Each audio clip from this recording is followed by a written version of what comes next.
asori bi ye bi wunye wura sonde mo na wo so panyame nhira ade osofo no beka cho se bebo afode akromfo na se dai akromfo ansa ma me papa ye to edanim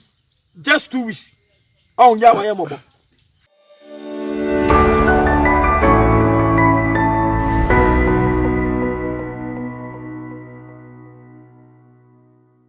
gospel is still going.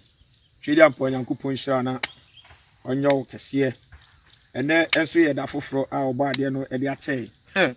ensu ato how rough but still the gospel must go. Enche me bebo me benken me bo benken ni na me twetwa mu no ha ensu ato se ensu de wo de chef ma enche wo se nani abiebie ene me ba fu me ensu ahwe me rough ensu ahwe me na rough. The gospel must go and the gospel is still going. Chedi ampo Nyankopon hira na onyo kese ensu ato anope papa ene ye 1st April ensu na fa ncheye e ba fo me ensu ni jemu aboye ne rough me chani mu nyina afo ensu na aboye ne papa na me dia cheye odi ache ene ensu na to papa on se ensu mu an ye sa no. The gospel must go and the gospel is still going. So dem Nyankopon hira na onyo kese ene e da foforo oh bad no e dia ma me no and then 1st of what do you call April 2020 me fast akonya wesuna ye din komo kakra mesre say mama papa this is the time mama papa Christopher nyina ewiese nyina as we go back to our first love and ye can e don eni hobie and na ye nua be ma Jeremiah ehu ya okan Jeremiah chapter 6 the verse 16 no wose se bre we duru a ye nhwehwe ye musa tete atempon no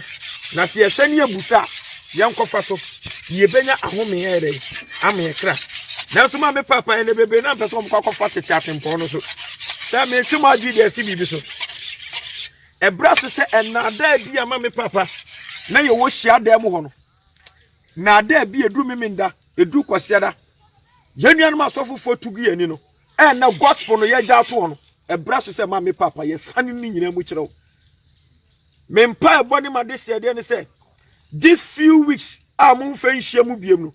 all the lies, all the evil teachings, all the evil doctrines, all the man-made doctrines no ese Nyankopon fa ye so na wo kra ni nyina di firi ho adenti na me kasa and adia ba ku edi ahimpa wo kristosumu asori bi ye bi wunye wura sonde mo na wo so panyame nhira ade osofo no beka cho se bebo afode akromfo na se dai akromfo ansa ma me papa ye to edanim just 2 weeks on ya wa ye mobo Nyankopon de bia metaka once last am say na me trichi tight and am ka say me say enka be me de pa say eka Christopher me makoma di asofofo no ke kwam di omo kakra nyu obi no beka cho say monko out na monko twe akra because mo ti aso dem de mu pe bia mo nsaka enti obi anya na adwe say opie akotwe akra ena nya me som no ya mana yefo ba enti sa because ma me papa ye pese ye be na say de Nyankopon ere e hye say ye nye no hwe ma me ka se mi nkyerɛ upe bibia furado ho a Nyankopon hira ye sitie ma na asem so panyame hira me se ye dai ye sitie e ma na asem ene ntira me kasa me twema dwi de si bibi so ene obi kwa asɔre na opanyame hira ope bibia furado ho a ade osafo no beka se bebo afɔre bra ne bebo afɔre me pa choma me kasa mi nkyerɛ Yesu Kristo na open ncha akɔ no wo ka asɛm bi wɔ Matthew chapter 9 the verse 13 Matthew chapter 9 verse 13 wase mi pe moburo huru enya aforebo osofo utie asoreba utie Yesu Kristo na ma me papa o kopa bibia fu ho no wase wo pe moburo huru enya de enya aforebo wo so se ma me papa wo koba afore no wagi nhira de wo koba afore wo nanim no na wagi nhira no wase wo pe moburo huru enya aforebo obeka sa de brother wo kaseti aforebo ana me pa cho da bi da Nemo pempensu awiase na du no pempensu akristosumo du no Yen ye penso de yesum no honhom ani nukremu. Afori a wo ba wo ye nyame nhira no e no kwa so ndem a yenka. Hwe Ghana said the ensori abuo. Said the Christopher Dawson. And can you call say Ghana hama me papa street beggars and nase for kraba. And na odo ankasa no ebi ni Christosumu bi. We can count the book of Acts chapter 4. The verse mama me papa 42, 43, 45 na. Share enkanetete odo a mo de kekere asafo no. So obi ewo yemfa say maburu eburu a meyi. Se ka me yaburu ni wia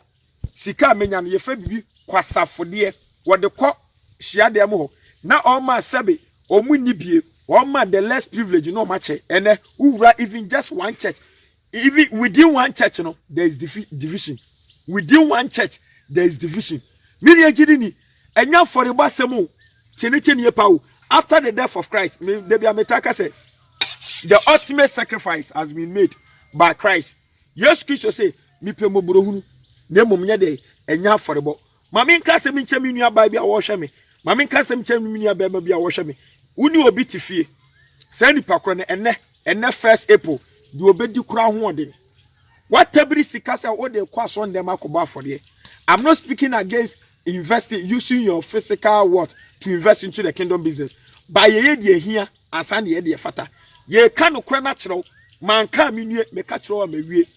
Wo nua na kom de na wo ni tifie no. Wa ja no ho. Esa wo de sika no ekoto Nyankopɔn ade kora dem ana Nyankopɔn ahia dem. Me nua gidi ni wonnya nhire bia. Yesu Kristo na wo si wo nhira no. Wo so opomobrohunu enya aforebo. Wo pemobrohunu enya aforebo. Hwe ma mentwema adwen si bibi so. Ye nua bema Mika. Nyankopɔn hira Mika nya no ho. Mame papa edurubra bi said ensori bia no afi bia no ye ba afore no. Mika chapter 6 the verse 6 to 8. Mika to us was said Nyankopɔn aboa me a wo hira me amadwuma kosui. E de na memfa nkoba afore ma Awurade me nkoto nantwi a memfa me nantwi a wado asare ana memfa mabakan ana memfa we ana ehwa na Nyankopɔn bofo ba ne choka chese onipa ba ade a wo Nyankopɔn hwehwe firi ho enya bibia wo ade a wo Nyankopɔn hwehwe firi ho enya bibia na mmom no atentene ne adoye obi enko ode nantwie wode na bakan wode de ekɔ Nyankopɔn hia dem no nyame anka nche so wonya sa na mmom adoye chenecheni mame papa ye kasa Nyankopɔn osofo nya Nyankopɔn wunua na woni ni tifie no one no Nyankopɔn ade bia be yama wunua bia woyɛ manyame na wunua kura wo hu no a wani hu na woni te no wantimi ankyere no do na Nyankopɔn na betimi akyere no do e mo osofo bi na da. Don't let any pastor deceive you. Chenecheni pa and all ka sandam ne jeje afore na the book of Psalm 50 the verse number 5. Psalm 50 verse 5. Bible me ati ase say yamo aboa na ho tefo anoma no wa na omo nam afore boso bo apam eti wa baba afore no woni nyame aba anya apam kronfo ya kenkan ye na ma hon konkon church was the whole of Psalm 50 no we can can the book of Psalm 50 now from 1 to 5 no e kasa for the second coming of Christ. It is a Bible kasa mumu abo ma ho tefo anoma me wana me na omo enam afore so apama wo kasa for on so start say Awurade ba onye din eja din nanim erehia de o kenkan ya na do verse 50 na wo say na mumu abo ma ho tefo anoma me wana me na onam afore so no omo apam wudi ma afore boko is talking about the death the great sacrifice Jesus Christ wo ni wo no obewu. That was the biggest mama papa afore ba Nyankopɔn ni nipa wo men kansanti afarebo na mama me papa nukure woman say the only way to convert your word into the spiritual realm is Matthew chapter 25 the verse 34. Matthew 25 the verse 34 downwards was say come dem wa mama me da deja wan fra me da priest wa me ha me ehim for the Bible see me preach wa mama miska ye me ni say ene ya ye close building no mo blessings so ya close no a Christopher bebre ene ya tu hia dan no munshira so yatum ene obia person ye bibi ma Nyankopɔn everybody to the church to the pastor munshira na mo lock. You are locking your own blessing. These are some of the teachings they will never tell you. Christianity nyamesom yesino odoso